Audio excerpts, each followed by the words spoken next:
Hello, everyone, and welcome to the HFA webinar on building a hedge fund brand.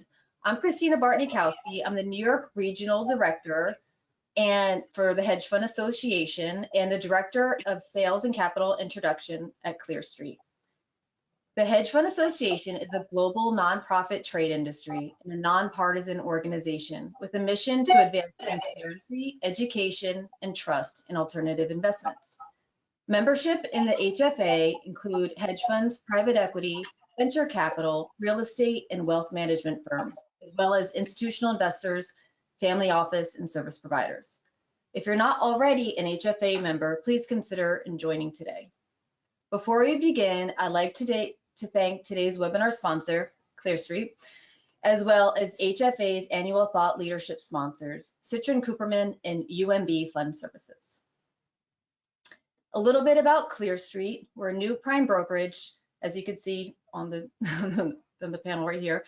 We're taking technology first, and we are really a team of veterans using cloud-based infrastructure, which is brand new to this, for prime brokerage. We're accessing speed, cost, data, and access is our motto. Today, our platform can process over $1 billion in trades, averaging daily. Our team is working for best-in-class prime brokerage for 2022 and forward. For any more information, please visit our website, www.clearstreet.io. Thank you very much. Okay, to introduce our panelists, we have a great cross-section here for hedge fund branding. So I want to start, we've got Lauren Colonna, who is the founder of Ovis Creative. So she handles everything from building your pitch book to building your marketing message and everything thereafter. And then I'll go from left to right. We've got Dennis Santos. He's a CIO of Okabena Investment Services, which is a family office located in Minnesota. And it's a fairly large one, so you may want to perk up a little bit. We've also got the infamous Pim Fox. He's editor of The Voice of Business. As well, you may recognize him from Bloomberg. He had his talk show on television and radio, Taking Stock with Pim Fox. He has interviewed more financial leaders than you can imagine, and we're really lucky to have him on this panel. He represents media. And then lastly, we have Gabriel Grego, who is a managing partner of Quintessential Capital. Now, Gabriel's, he is a long-short equity, but he also is a short activist. So he really does use media efficiently and effectively. So I think he is a really awesome addition to this panel, just because the whole point is building a brand, and he has done such a great job in doing so. So that being said, I'm just going to start with Lauren, if you may. So you get funds, large and small. You get emerging managers to large institutional companies coming to you with trying to build their brand or correct their messaging or tweak their messaging. Can you just start off with the process? And as well, I want to preface, I would really like this to be conversational and not just question to question. So everyone just chime in when they have something to say. This is really for an education for funds and how to effectively brand themselves when there's so much competition out there. So we're all here to help you learn. So Lauren, if you don't mind, it'd be great for you to just, what do you do when a fund comes into your door? What's the process? Great. Well, first of all, Christina, thanks for having us. And, myself, Dennis, Pam, and Gabriel have had great conversations. So I'm hoping we'll do it again today. So really, I always say that building a strong brand is vital to distinguish yourself from competition and succeed. And so regardless of a firm size, I say that there's like 3 critical issues to consider creating a brand. The quality of the fund offering, right? The investor's perception of the quality of the fund offering, and then building a comprehensive marketing and sales strategy that begins with selling benefits, not features. And that's one of the things I want to emphasize is most people sell features, but they don't really sell benefits to the investor. The investors care about what's in it for them, right? And so I always say that a cohesive brand and marketing program, whether you're marketing to high net worth individuals, family offices, really, you have to have an institutional presence and approach, right? So everything has to be cohesive, from the pitch book, which is a cornerstone of your marketing communication, to your website. And a lot of the old school thinking was a splash page, but the SEC frowns upon that now. And so you really have to have something slightly more robust, at least 400 words on the page. It could be something simple, but really having something that, has contact information, 400 words about the firm, and, doesn't talk about shorting or the risk management process, but it really just talks about who you are as an asset manager. And then ongoing communication, right? A head of cap venture once told me that an investor is likely to stay with a manager even through volatile times, volatile performance, when they communicate through all times, bad and good. So consistent communication with investors is critical. And most of the pitch books I see don't tell a linear story. And so what I really need, our funds to understand is to bring a live book special about you and hold an investor's attention is you need to create your own unique story and tell it well, right? Features or generic information doesn't make much of an impression or engage the investor the way a good story does. So each successive point in a presentation should pick up and continue the story from the previous point, right? From the previous point, and the key drivers here are connection and forward progress within a marketing document. And I always tell our clients too, on an ongoing strategy, a good strategy should maximize the portfolio manager's time by engaging in the employees or the senior management or the sales team as product specialists, right? To help the portfolio manager really focus on, spending more of their time, on the portfolio. So those are really the high level points. Just wanted to, touch upon first. And I know that our distinguished panelists probably can weigh in here too on their opinions. Yeah, well, I'm go sorry, go ahead, Christina.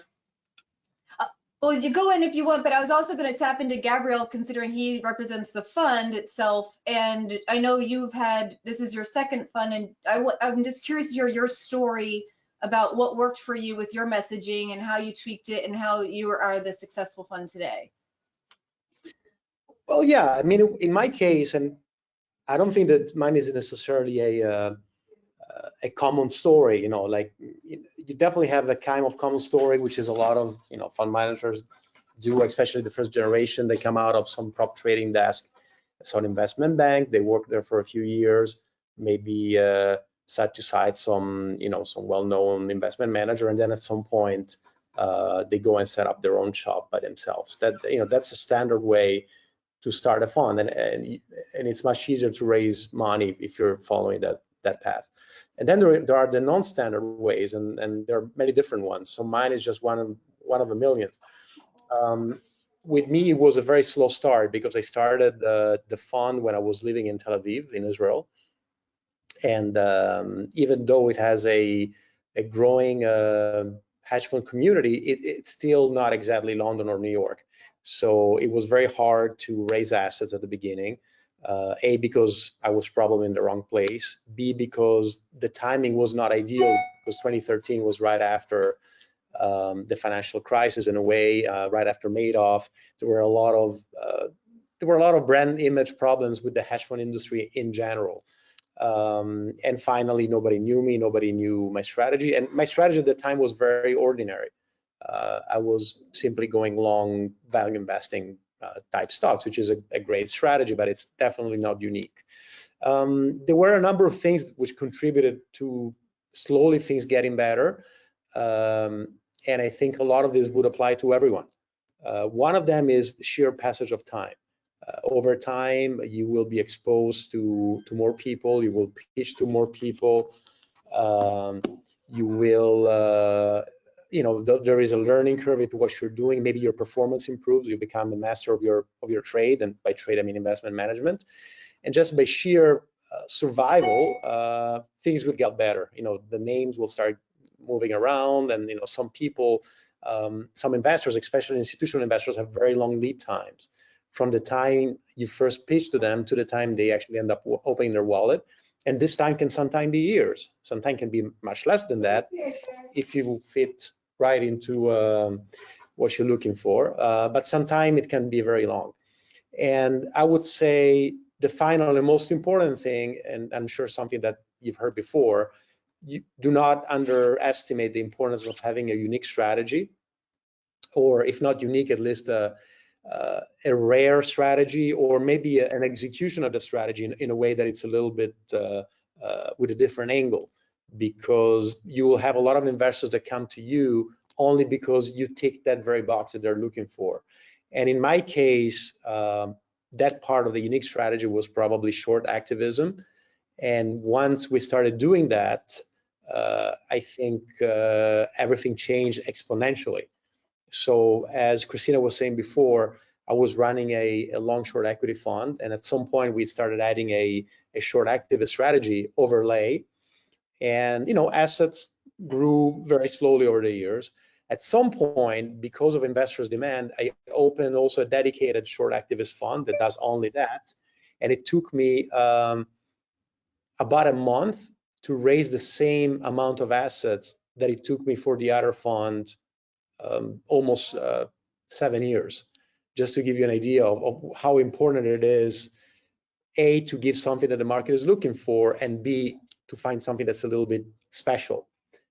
So 1 month versus 7 years, and I'm the same person. It's not like it's two different people, right? So you cannot blame the way I present myself or anything like that. So I would say that no matter what you're doing, if you're just getting started, or if you're about to get started, make very sure that either you have something quite unique, or you can like give a twist to your common strategy in a way that it's only you, or at the very least that you present it in a way that's a little bit unique. And finally, to reiterate what I said before, survival is everything, because it's a cumulative game. So try not to get knocked off the game, maybe because of some really bad bad performance, or because you yourself get burned out and frustrated because it's taking a long time. It takes a long time to raise assets unless you have the perfect pedigree. So you got to be in and be patient. A quick question with that though. You said it took 1 month versus 7 years. What did you do, you think, in that 1 month that was different, or is it just a strategy lend itself to attract more investors, or did you acquire on social media? A lot of these people knew me. Okay, so it's all the building from the previous knew me for years, and at some point, to give you some color as to what happened, all of a sudden I found this trade, basically this activist trade, that had enormous amount of capacity. It was a very, relatively speaking, a large cap stock. I think it was 5 billion, no, a mid cap, okay, but large by short activist standards. And so there was so much borrow, and my fund at the time was less than $50 million, and we could take probably a $200 million position. And I said, oh, that's such a waste of capacity. There is so much more space. So I started saying, you know what? A lot of investors, by the way, over the years and over the months, came to me and asked whether it was possible to invest only in the short activist part. And usually I would just say, no, it's not possible. Once this trade came along, I said, you know what, let's just reach out to everybody, and maybe somebody wants to add, put some money only in a short activist vehicle. So nothing changed. It was still me. All I did was send a mass email to all of our prospects. Basically, I have, like everybody, I have like a context group that I call potential investors, and those people have been receiving my updates and my performance updates every quarter for years sometime. And many of them never invested. And when I sent out this thing saying, hey, if you want, there is this opportunity to invest in a fund that only does short activism, and by the way, there is an upcoming opportunity which I think is going to be very, very, very attractive, then all of a sudden in a month we had a lot of money coming in. And so nothing changed except the strategy, not even the way it was presented. But what I do like in your story is that you listen to the investors, which Dennis can chime into. So you were being asked to do this, knowing that you had the skill set. So Dennis, what are your conversations with managers? And I'm sure everyone here who's listening really wants to get into the mindset or the psychology of what is investor looking for, and what's your process? So here's Gabriel, who had a strategy and he pivoted due to listening to what investors were really asking for, and he was lucky that he already had this embedded base of people. But some people, they're reaching out to you for the first time. So do you have any advice for these managers? So if they're reaching out for the first time, I'll dovetail off of what Lauren was saying. Make it simple, explanatory, and concise. In any given day, myself or someone on my team, we're getting 10 to 15 pitch books mailed to us for the first time. And we'll open up most of them. But, if you're going to have a message, get the bulk of it out in the first couple slides. right? If I go through 5 slides or 6 slides and I see something that really confuses me that I just don't feel like spending the time about learning, or if I see something that just isn't relevant to the strategy and I don't understand what you do at that point, it's gone. We'll get 75-page slide decks sent to us for an intro meeting, and you're like, all right, I'm definitely not going to spend the next 2 hours of my life reading about a strategy. I don't even know what it is. So, simple, concise, explanatory, get that message out. And I think from Gabriel's perspective, why it was easier to raise money, he's built relationships with people. And that's the other part of this business. It's as much a trust business as it is an investment business. If we're looking for a value investment manager, there's thousands, maybe tens of thousands that we could reach out to find, right? But someone that we trust, someone that we can partner with, someone where we understand their process, we understand what we're going to get out of their portfolio, that's a good product. That's something we can slot into our current investment portfolio to complement what we already have. We're not starting from scratch when we go out and we meet investors or when investors pitch us. So it needs to be something that complements. And the only way to do that is to trust and understand what that process is and what that strategy is bringing to the table. Actually, you make a very good point. So I've been on both sides. I've been on the hedge fund side and also on this side being heading cap intro. But one thing I have seen is that managers tend to speak about themselves without actually trying to build a relationship and listen to your needs as the investor. So I think a good tip that you just said is actually try to research the investor you're speaking to and to see how your fund can fit their need versus just, talking about yourself as, that you should fit into a bucket no matter what. So any relationship is two-way, it's not one directional. So I think that lends to your message. And then we have Pim, who actually interviews all of these managers and can get the best and the worst out of them from his very intellectual way of interviewing people. So what have you seen? What works for managers? I mean, when you're interviewing them, when they try to come to media or present their brand to build their brand, what works for you? What have you seen that's been phenomenal or a disaster? In the rich tradition of the media, I'm going to say, yes, that's a great question, but I'm going to answer the question that I want to answer first. And then I'm going to go into what you said, Christina, because all of you have mentioned some very important things, but I just want to step back for a second and ask people if you really know what a brand is. Do you really know what a brand is? Because a brand really is about a feeling, right? I mean, if I tell you the words Hershey, or I say Tesla, or I say Apple, or I say Bank of America, you feel something. This is a social skill, and it is a way to communicate emotion, passion, and feeling. And the reason why I believe this is important is because whoever it is you represent, and I confess, I'm not sure, if there are people listening or in the audience who are actually managing money or are helping to market or are responsible for making those connections to potential investors. My experience has been you have to ask yourself, what is it about you and your company that's different? And there's always something, because it doesn't matter whether everyone has the same performance numbers or has the same strategies. It is about the person. And that might be the person who's managing the money, or it might be someone else in the company who is better at communicating. Because I think that there's a concept that always exists, which is the marketers get put in this sort of, between a rock and a hard place, right? On the one hand, you have to serve the demands of whoever's paying your salary and your check and your whatever. But on the other hand, you as a professional know what may or may not be a story or may be of interest to the media. So it might be something that Gabriel does that is then picked up by the media.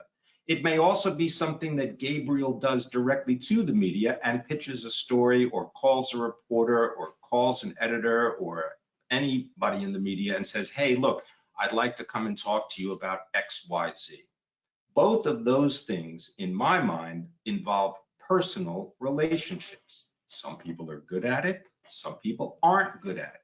I think it's important to be honest within your group before you go external and understand who is good at this, who wants to get better, And who wants to get into the nitty-gritty of what is going on? I just give you 2 examples that may just provoke some thought. Everybody knows about the Titanic, right? You tell stories about the Titanic and so on and so on and so on. But no one talks about the iceberg. So think of it, if instead of writing a story about the Titanic, you write a story about the iceberg that actually hit the Titanic. The same thing would go, for example, with, a huge historical event like the assassination of JFK. Well, if you're going to talk about who killed JFK, maybe you're missing the point that maybe the target wasn't JFK and the target was John Connally, who was riding ahead of Kennedy, and he was the intended target. So the reason I bring up these 2 issues is because everyone is focused on, oh, I'm going to tell a better Titanic story, or I'm going to tell a better JFK story, or I'm going to tell a better long story. And the media is like, okay, great. What's your name? Who are you? Why should I care? The media wants buzzwords, right? So if you can say that you're a tiger or that you work with George Soros or something like that, yeah, that might get you a first look and it might get you an interview. But it's not going to help you build a relationship, because the reality is the media and are people. And, they can follow Twitter just as well as everybody, and they can see all your press releases. But if they know that you're going to deliver someone who is conversational, thoughtful, and passionate about what it is they do, not worried about what other people think, right? I mean, I've always found that trying to get into the heads of other people to sell them something is just, for me anyway, my experience is that's a bad way to do business, because you don't know what other people think and you don't know why they make these decisions. They might just be having a bad day. But if you are commanding and confident and are willing to present people from your organization that are able to embody that, that makes you stand out. And right there, that begins a personal relationship.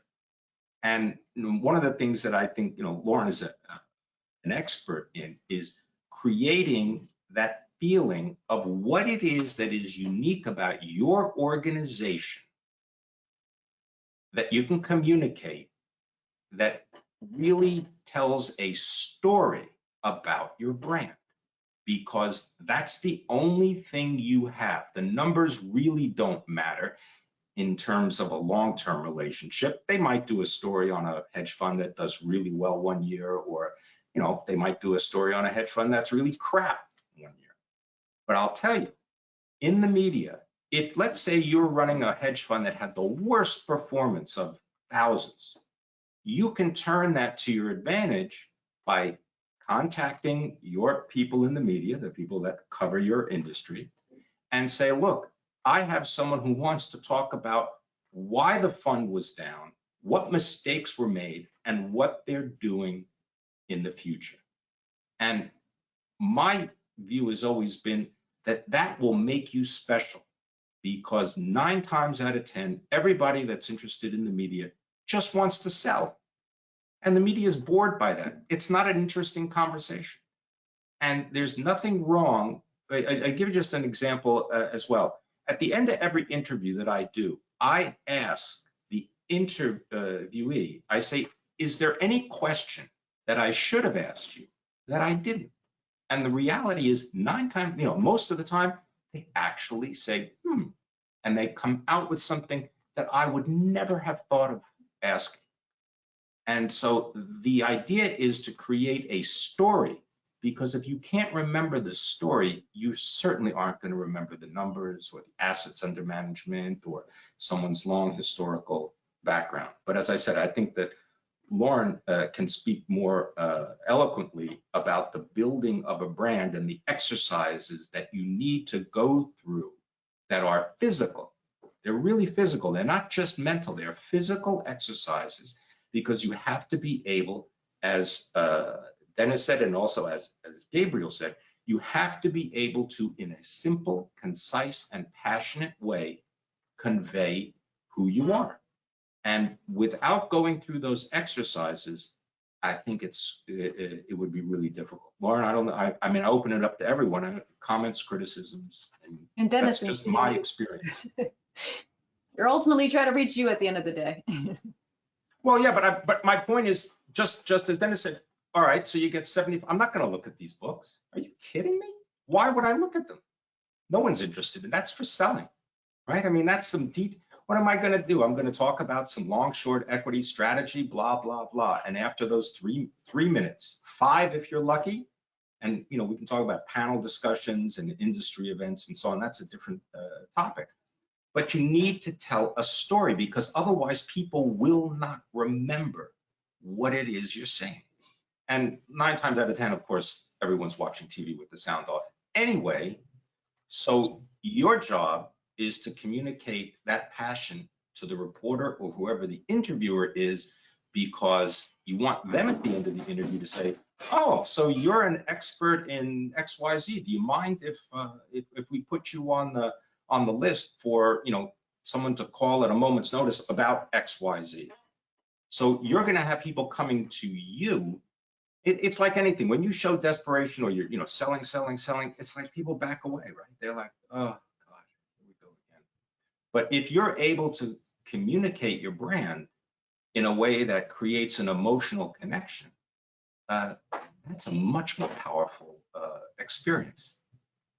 Dennis, I have a quick question though. So sometimes when they're reaching out for the first time, they're really just having an email with a slight blurb explaining who they are to entice you to open up their pitch book that Lauren's probably created for you. Is there anything that a fund can do to, I mean, sometimes you may not have a big window for someone to make an impression. Do you have any thoughts on that, or what would entice you? Maybe to each his own on how they write craft their email, but it even starts as something as small as that. I would say make the strategy clear, what I'm opening up. A lot of emails and a lot of intros will talk about the pedigree of the person, as Gabriel had referenced earlier. And while that's fine and good, if it's someone that was at a fund that we had invested in, that's why we would invest in a startup, right? Because we know the people and we know their pedigree. I'm not going to get a blind intro email from them because I already were talking to them and maybe even encourage them to go out on their own and launch a fund. So if you send me an email and be like, oh, I worked at this firm and this firm and this firm, I'm like, all right, dude, you've had 10 jobs in the last 20 years. Like, my money's not safe with you, right? Go into what the strategy is. You're going to be like, this is going to be the best value strategy because I found a bunch of ships that were stranded in Mozambique and I'm buying them and going to resell them at 10 times the money. And you're going to make tons off of this. I'm going to open up that pitch deck. I may not invest because that sounds really sketchy, but I'm going to open up that pitch deck and at least find out a little bit more about what's going on. And I think that's really important. Say what the strategy is, and I can instantly tell you if that might or might not be a fit in my portfolio. And if it might be a fit, I'm going to do some more research on it. Okay, great. And back to PIM quickly, when a fund wants to actually try to attract media attention for the first time, do you have any suggestions for what a fund should do? How, if they've never met a journalist, how would they approach that? Write a handwritten letter. Write a postcard. Do something that the 75,000 other people that want media coverage aren't doing. Send something to the newsroom. Reporters will eat anything. I know that sounds weird, but they will eat everything. All newsrooms are basically open plan. You send something, it gets put on a communal desk. By 5 minutes after it arrives, it looks like hungry wolves have been there. But write a letter, something personal, something that is different than other people. And that may mean, oh, I did a little research about who it is I'm sending this email to. I know they cover the shipping industry, so they're kind of already experts in the shipping industry.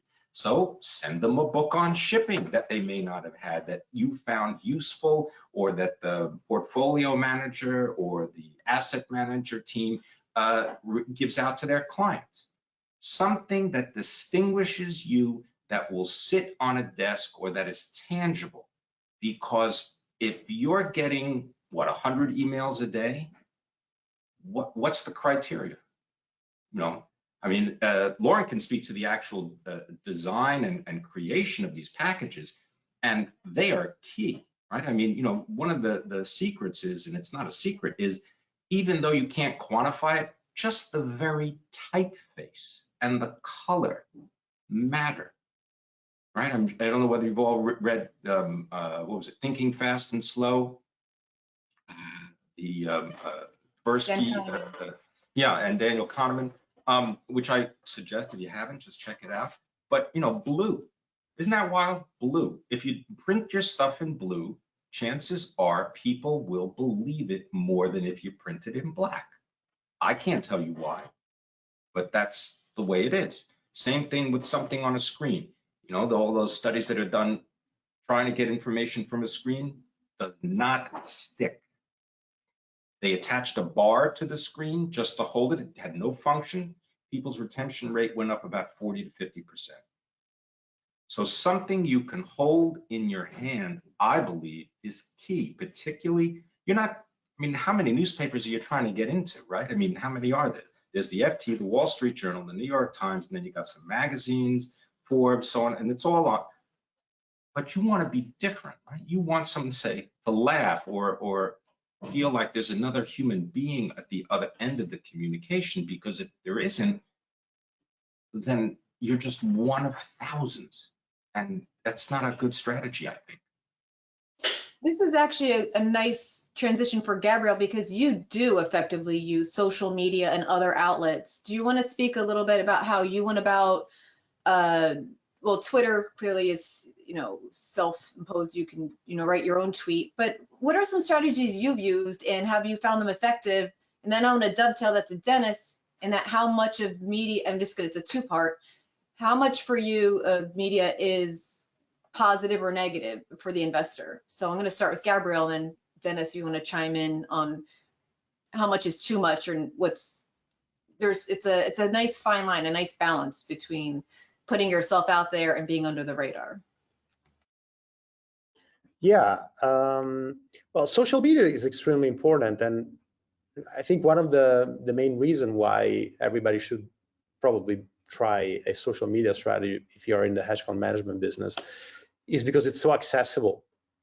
So I would say that yeah, PM has been very encouraging and is right to be, but it is challenging to get bandwidth from mainstream media unless you have a really interesting story to tell, right? And it's been even for us, you know, when we do have something very interesting, I have found eventually the media to be very receptive. But to tell you the truth, most of the time, it was them reaching out to me rather than the other way around. And it's because we had started something this something ended up being very interesting. So, you know, so people like him or other reporters or newspapers, depending on whatever they're interested at the moment, they might reach out and give you coverage. And then obviously that creates a little bit of a virtual circle, because then they know you better, and assuming that obviously you speak correctly and you don't make a scene, and you know that ends up being the next time is going to be easier, and maybe somebody will call you because they want a quote on some topic, or sometimes they invite you to speak on some show. Another thing that helped me a lot was to hire a PR firm. You know, we worked sometime with more than one of them simultaneously. That kind of helps you being a little bit on the radar screen. Again, if you have a really good story, you don't really need that. Eventually, you'll find one or more media outlets that are interested in talking about that. But sometimes you don't. Realistically, you can't have a great story and an interesting story all the time. And sometimes PR firms can help you, you know, like find a small spot in some show or something, so where you can come in and basically work on your brand, provided that you keep projecting the image that you want to project. As far as social media, it's a lot easier. It needs less investment in terms of time, basically. What you need, I mean, for example, once you start having enough Twitter followers, if you want your followers to know something, all you do is putting it on Twitter, and if it's interesting, it automatically gets broadcasting and picked up by other people, and ends up, you know, becoming viral, for example. Gabriel, can I just interrupt for just a second and ask you something?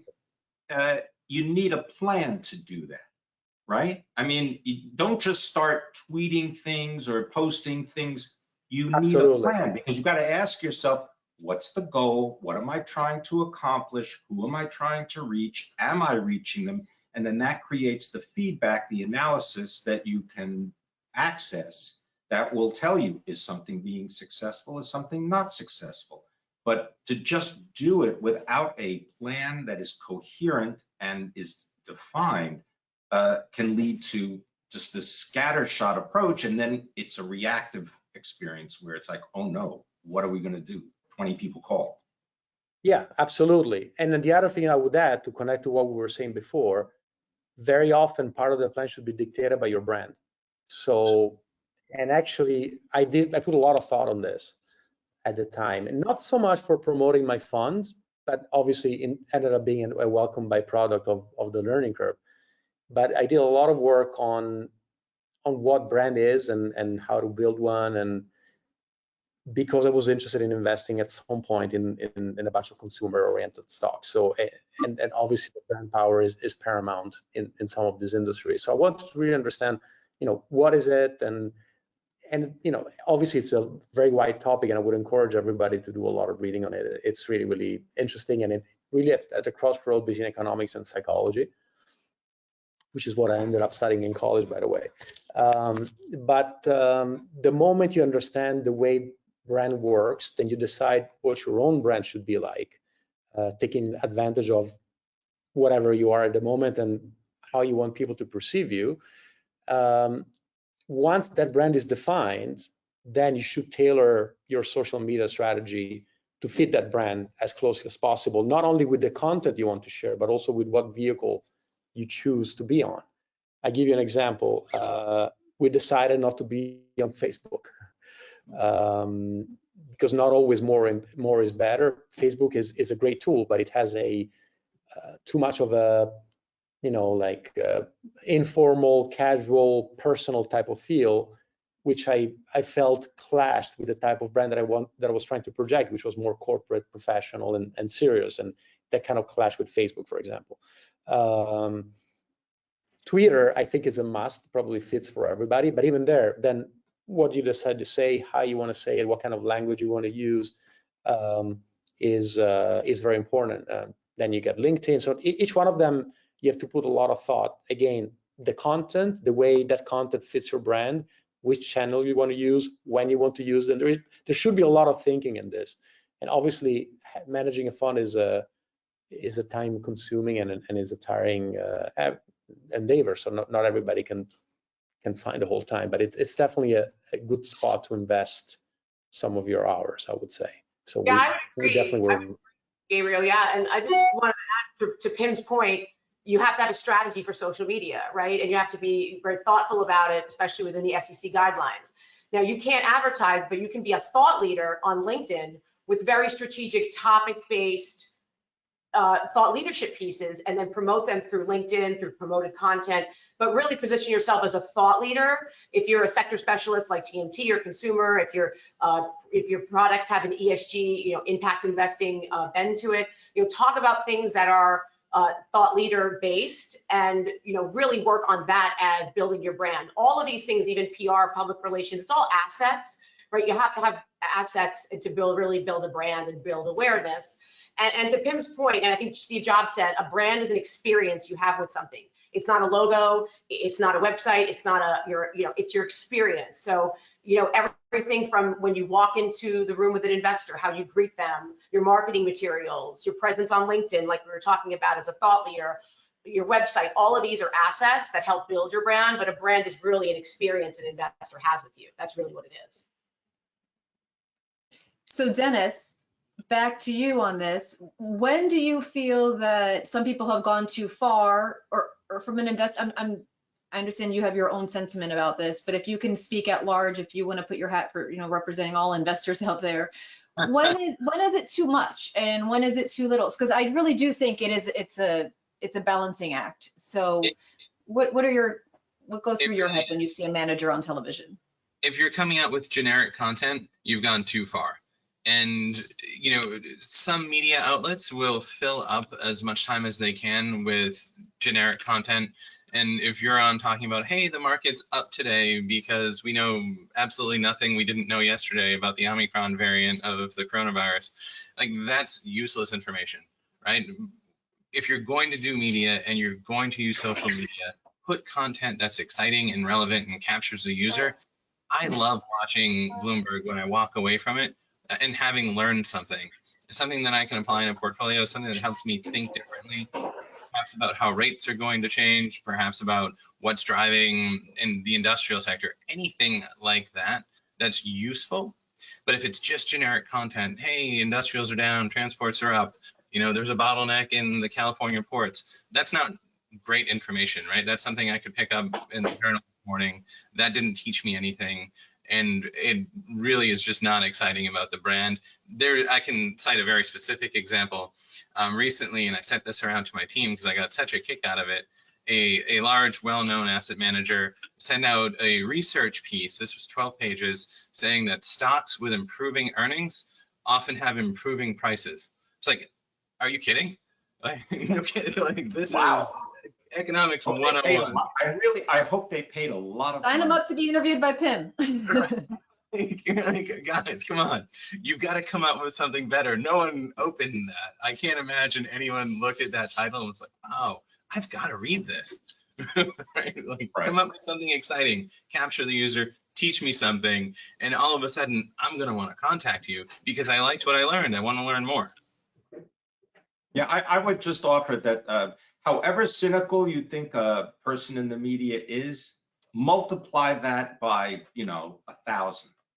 So whatever it is you think is the worst possible scenario, they already think that. They're already at that stage.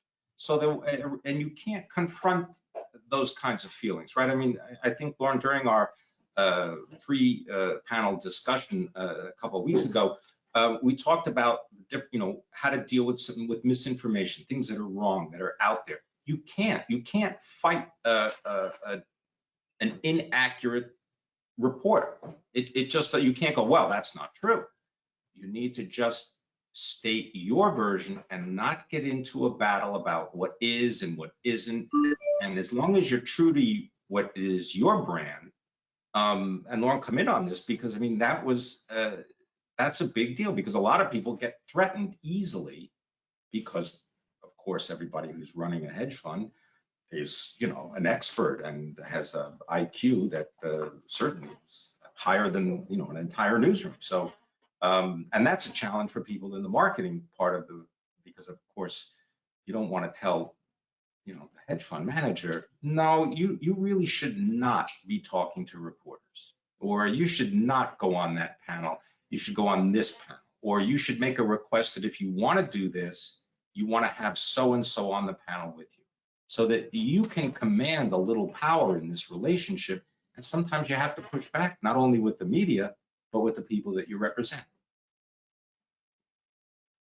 Right, every manager really has to be trained on their elevator pitch and their story, right? Once they have it down on paper, and every single manager and everybody that's investor facing needs to have that same story. You can't be in a room where there's one person on one side of the room telling a story about their fund and somebody on the other side telling a completely different or a slightly varied version of that story. Once that story is set, then it's easier to have coaching around, all right, what is, again, if you think about the P's, right? What's the product and what makes it special? What are the people and the pedigree and what makes them special? The philosophy and what makes that special? Process, what makes that special? You have to have that story and you have to stick to it. And performance, look, you have to talk about performance depending on what kind of media outlet you're speaking with. You really can't talk about performance to the, specifically to the news. But if you're with an investor, you do. But we don't want to lead with performance because it's commoditized. But to your point about, you want to have enough communication and constant communication. So if there is something negative that's out there about you, all the positive communication that you're putting out there, it's just, it really, really trumps anything that you might have to deal with that might be slightly negative at any time, because you're not doing crisis mode communication. You are in constant communication with your investors, with the industry, as a thought leader. Again, that creates, a higher level of brand awareness and credibility, really. And, one thing I just would add is that just like in the media, let's say, you start a radio program. And I've often had people say, oh, wow, you do a great job. And I go, yeah, every day. Meaning, once you start something, you can't pull it back. So when you make decisions about what it is you want to do and how you want to proceed, you not only have to follow through on it and recognize that, okay, if you're going to do something at a certain cadence, time cadence, right? So it's weekly or monthly or quarter, whatever it is, you have to do it all the time. You can't just say, well, it's not going to do it this week. Doesn't fly. Also, and I think Laura, maybe Dennis, everyone to come in on this, but there are going to be times when things go wrong. And one of the things that can distinguish you is to admit it. Yeah, I really screwed up. Because when was the last time you heard anybody in the media say, I made a mistake? Doesn't happen. And that's why nobody trusts anybody, because everybody makes mistakes.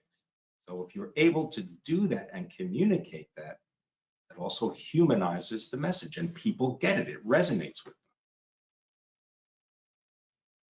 Okay, on that note, I want to open this up to questions from our audience because we have about 7 to 10 minutes left. If there's any specific questions, please type it in now and you have the floor for our panelists.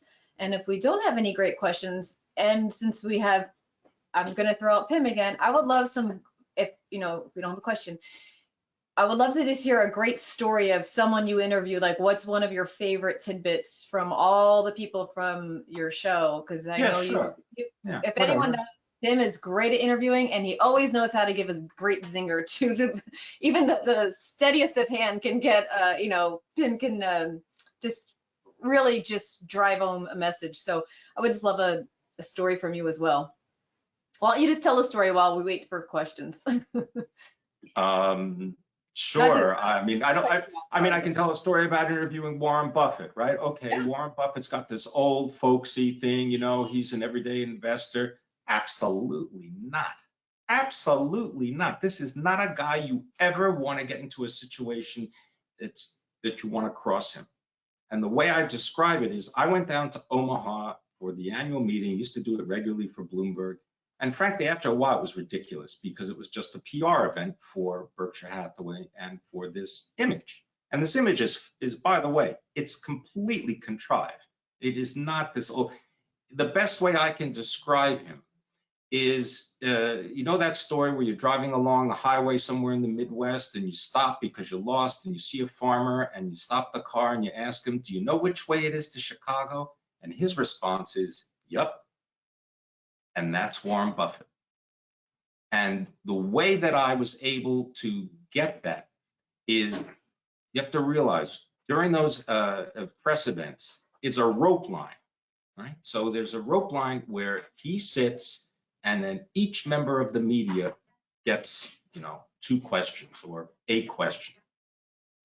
And I think it was because Nebraska, the team, he's a big, he was a big Nebraska supporter, football. And so I wore regalia for that.